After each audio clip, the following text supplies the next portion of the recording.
ang kasaganaan ng mga langit ay pinagpapala sa lahat at bawat isa sa inyo, ngayon at lagi.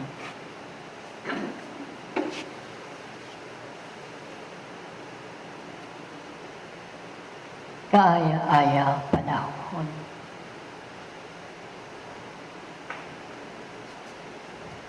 Ang sikat ng araw ay naghahari sa sanglibutan. Nangangahulog ang magpapatuloy ang lahat sa kanyang dakilang tungkulin.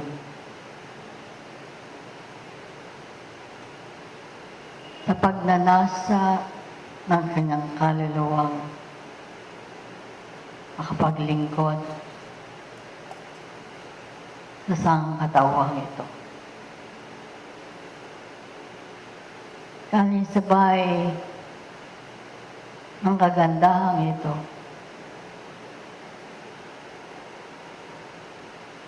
ang pamumukadkad ng mga bulaklak.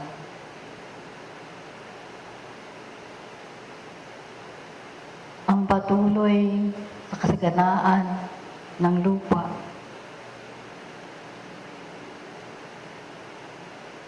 Upang ang kabanguhan at ang kanyang halimuyak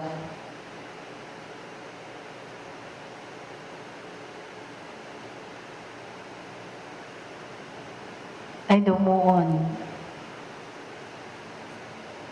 sa hangin upang masamyo, maakit ang bawat isa sa inyo. Tulad ng pag-aaral ng katotohanan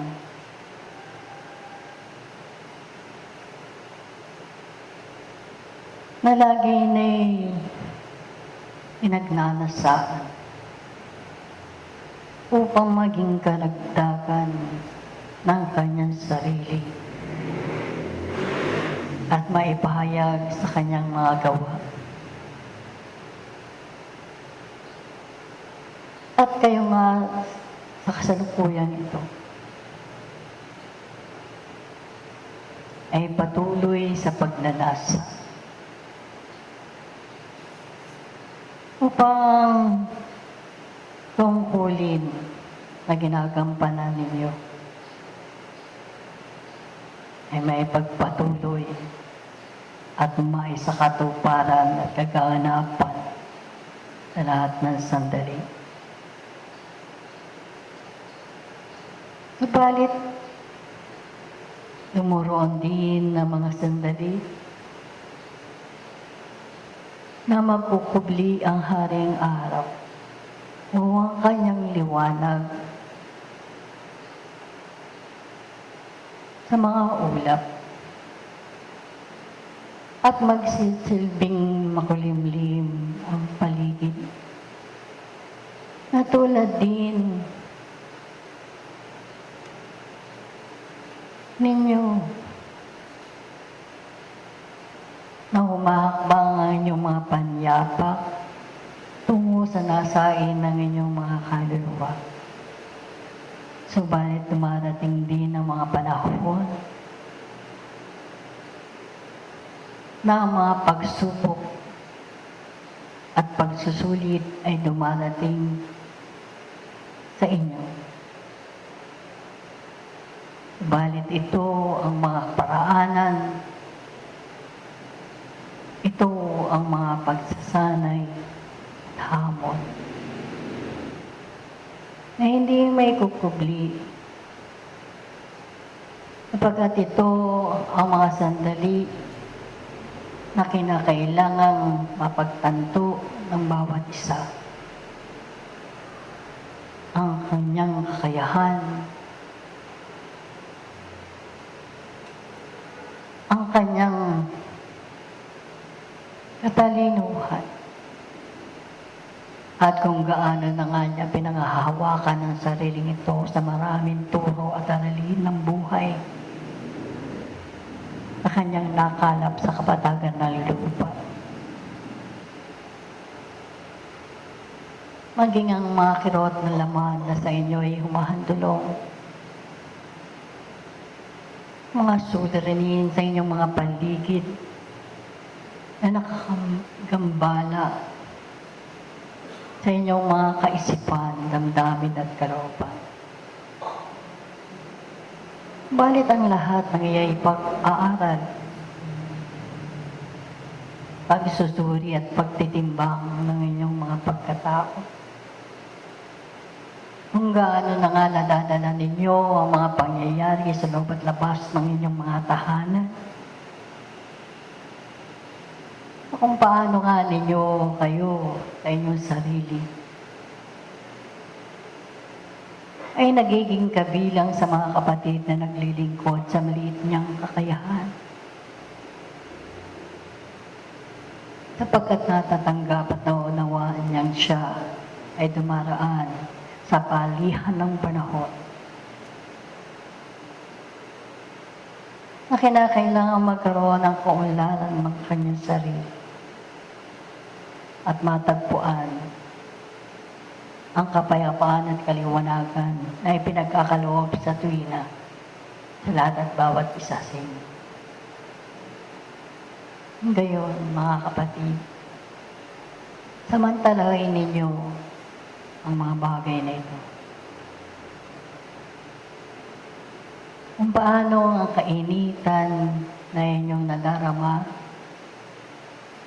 at nagahari sa inyong paligid ay maging magkaroon ng kalaglaban ang init na inyong nadarama upang ang inyong sarili ay makapaglingkod at maging bahagi ng maliit na inyong nasasakupan. Tunay nga na isang mag-aral ng panahon ay natututo sapagkat nakadarama na siya ng pagkaunawa sa maliliit na hamon sa kanyang paligid. Hindi na nakikitang nagkakaroon ng mainit na simboyo ang kanyang sarili.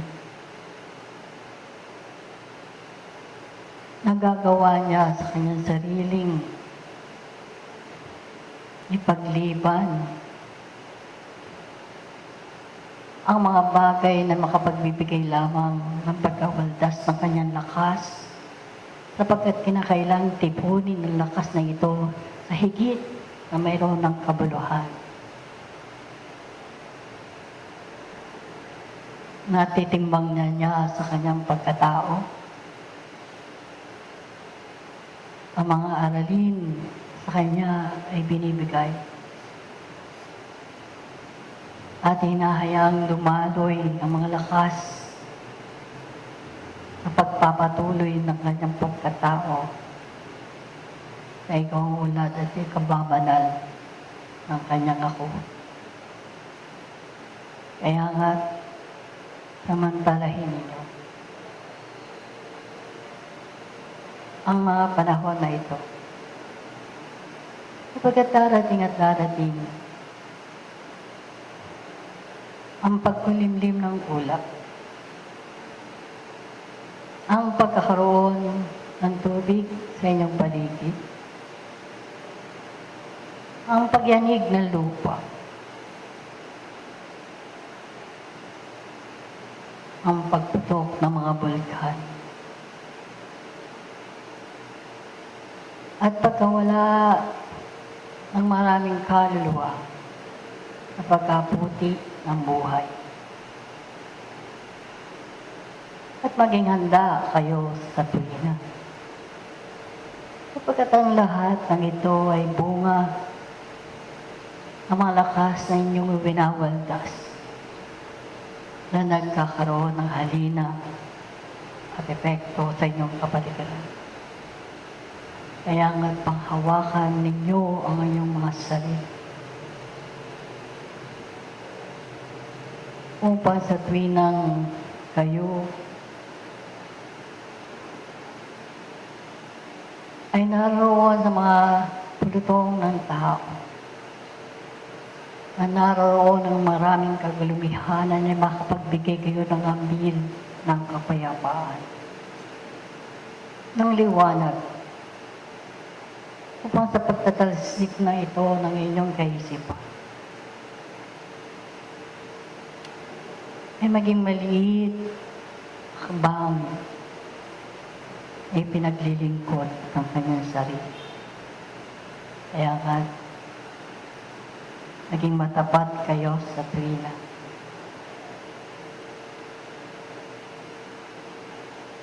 Pakinggan ninyo ang tinig sa ilang at hanapin ninyo ang inyong mga kapatid na nangaliligaw na landas at nawawala sa inyong piling. Bigkasin ninyo ang mga aralin ng buhay na siyang tinataguyod ninyo sa kasalukuyang ito upang marinig muli ang malamig na tinig, himig at sonata na siya makapag-aakit sa inyong mga kapatid. Ngunit lumuon sa inyo ang kababaan ng loob, ang kapayapaan at kaliwanagan, upang mapagtanto din nila na kayo ang mga munting alagad ng Diyos sa ng pataliman na nag-aasik at nagbinbinihi ng mabuting binihi matabang lupa. Hindi kayo hihinto, hindi lagi kayo magpapatuloy sapagkat ang hangarin ay ang katagumpayan ng kaluluwa at makarating sa kaharian ng mga langit. Ito ang maliit kong alay. Ilan ang mga kasangkapan ng panahon? 8 po ang parlante, 4 po ang kurandera at 1 kurandero. Ngayon,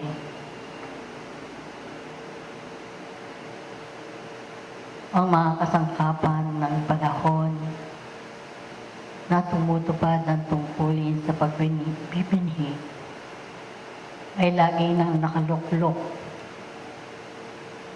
sa kanyang tikmuan upang sa panunupara ng tungkulin ito ay maging masagana